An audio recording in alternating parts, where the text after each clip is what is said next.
what's my 5, 10, 20-year plan? What is it? It doesn't mean that the plan will always activate and always get to that point, but you have to know where you're going. It's kind of like getting in the car, have no idea where you're going, and you're just driving. At one point you're going to run out of gas, or you're going to end up at the complete opposite place that you're supposed to be. So I encourage people to take that simple step, which is not even financial at all, but to really kind of define their goals for the next 5, 10, 20 years. What is your general goal? Write it down. Talk it through with yourself. Talk it through with your spouse or significant other, or even your family. It could even be an exercise for a weekend. And after that, I think that's where you start with one, getting on an app like mint.com, which is free just to track your personal finances, doing a full on inventory of what the amount of money coming in and the amount of money going out. It's not a judgment of any sort. It's just, you got to know. If you have no idea how much money is going out, then of course you're gonna you're gonna be spending $2,400 a month on food because you had no idea. But the more you know, the more you're very aware of it, the less that you do these things and these issues, and the more you provide opportunities for yourself. Beyond that, the next thing I ended up doing is one, ensure, and I'll say this to anybody that has a typical job or salary position. Make sure you take the match of your 401k, 403b, or 457b. They're all the same thing. There are different things at different industries, but they all have the same limits and so on and so forth per the IRS. And the match contribution on average is around $3,000. Even if it's $4,000, even if it's $5,000 a year, that amount over the course of 30 years or even 40 years can actually add up to the tune of at least $500,000 if you do it correctly. And it's free money. The entire thing is free money. You cannot escape that. And for a lot of people that are working these salary positions, they're like, I don't want to do the match, whatever it is. But it's a lot of money that you're going to need for retirement. And you do not want to be in a position where you retire broke or retire destitute. That's not what you're trying to do for 40, 50, or even 60 years of work. That's insane. Beyond that, I would say make sure that you pay down your credit card debt. With inflation going up and interest rate going up, the variable debt that you have will go up as well. And a lot of people are carrying as much as $6,000 worth of credit card debt. And at a minimum payment, it will take you 25 years to pay that all off. And it will take you $9,000 worth of interest. So you cannot afford not to pay down your credit card debt. This is real stuff here. After that, what I ended up doing myself and also for my wife, we maxed out our 401ks. We've been in a position where we kind of went from, making 23, I think she was making 40, but now we're equally matching 100K. It's not going to be the scenario for everyone, but if you can, you start matching or maximizing your contribution in your 401k, 403b, or 457b.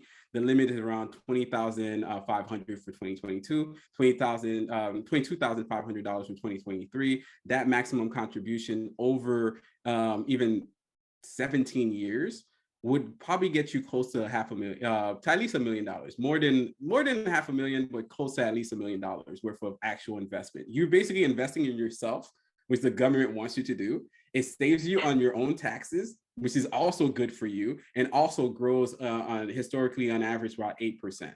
So over the time of even 20 years, you'll be a millionaire. So wealth is not this difficult thing to do. It's fairly easy, but you have to commit and you have to become intentional about the process. There's I forget what it is, but I can't really ever quote anything. That's never been my gift. But there is a proverb that had the ideal of investing, and when God gives three people three levels of investment, some person invested more, some person invested in the middle, and the other guy just kind of buried in the back. He's like, hey, see, I didn't lose any of that money, but you did. You did lose the money. You lose the opportunity of growing that wealth and going beyond it.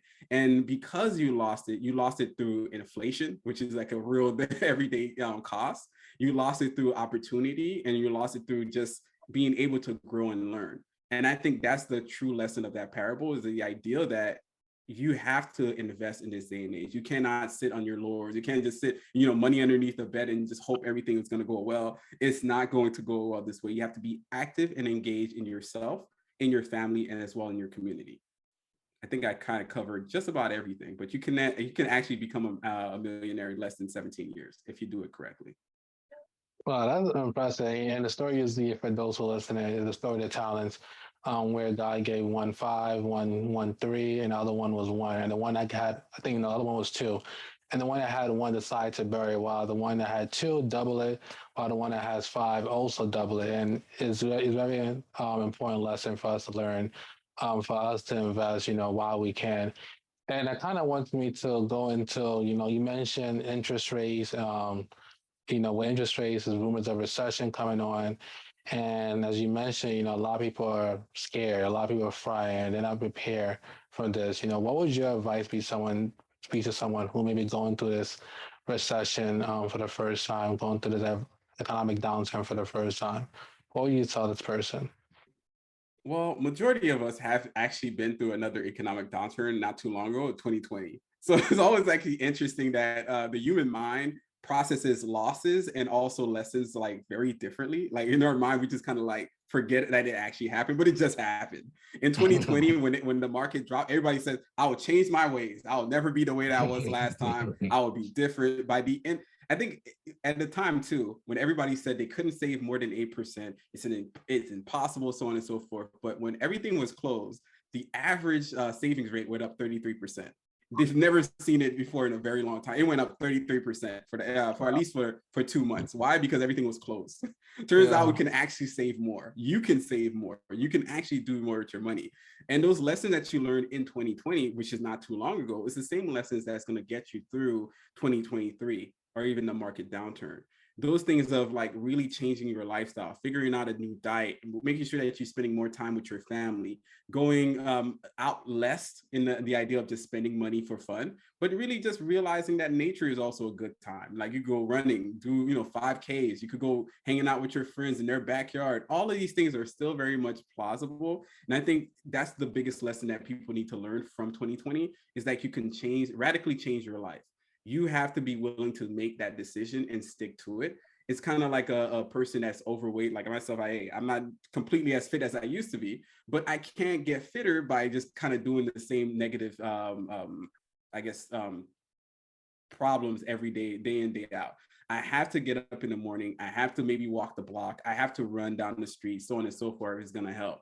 For anybody that's afraid terribly about the interest rates going up, make sure that you're paying down your debt as soon as possible because those things are also going up. That means there's less money in your bank account. That's just what it's going to come down to. For anybody that's worried about buying a home, you probably didn't have the money to get the home to begin with. So I'm like, why are you mad? Like, he's like, I can't believe this year, it's the year that I don't have it. Like majority of people, we have to get to a point where we have to be honest with ourselves and we have to be tempered by these challenges instead of running away from them.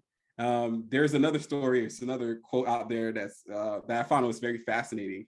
The buffaloes run into the storm, the cows run away from storms. Whereas the cows trying to like avoid the storm, it actually prolongs it because the more that it runs away from it, the longer the storm keeps coming and eventually it has to get there. Whereas the buffalo runs the complete opposite way into the storm because the faster it goes through the storm, the better it's going to be on the other side. So some people are hoping and wishing for easier times, but they need to be hoping and wishing for them to be better people.